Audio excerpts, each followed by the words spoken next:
10 novembre. Hébreux chapitre 10, versets 1 à 17.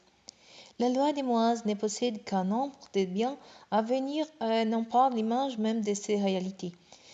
Il ne peut donc qu'à amener à la perfection ce qui s'approche ainsi de Dieu.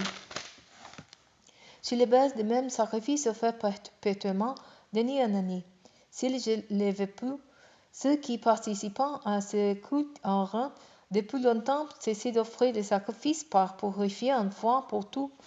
Ils n'auront plus à la conscience chargée d'aucun péché. Mais en fait, ces sacrifices rappelant chaque année les souvenirs des péchés. En effet, il est impossible que du sang des taureaux et des boucs ôtent les péchés.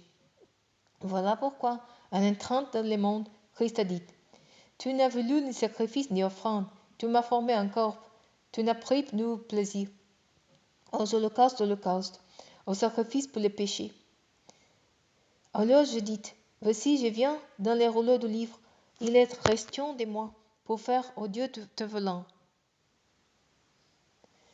Il commence ainsi par dire: Tu n'as voulu ni sacrifice ni offrande, ni holocauste, ni sacrifice pour les péchés. Tu n'y as pas appris ni plaisir. Pourtant, ces sacrifices sont en fait conformément à la loi. Ensuite, il déclare: Voici, je viens pour faire ta volonté. Ainsi, il abolit les premiers états des choses pour établir les secondes.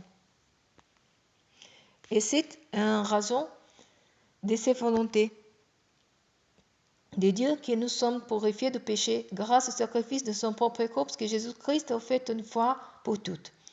Tout prêtre se présente chaque jour pour accomplir son service et offrir souvent les mêmes sacrifices qui cependant ne pouvant jamais ôter les péchés. Christ, lui, a offert un sacrifice unique pour les péchés, valable pour toujours, et il s'est assis à la droite de Dieu, où il attend désormais que ses ennemis soient médiateurs sur ses pieds. Par une offrande unique, en effet, il a rendu parfait pour toujours ce qui purifiait du péché. C'est là ce que le Saint-Esprit nous confirme de son côté, qu'elle dit d'abord: Mais voici, quelle alliance je vais conclure avec eux.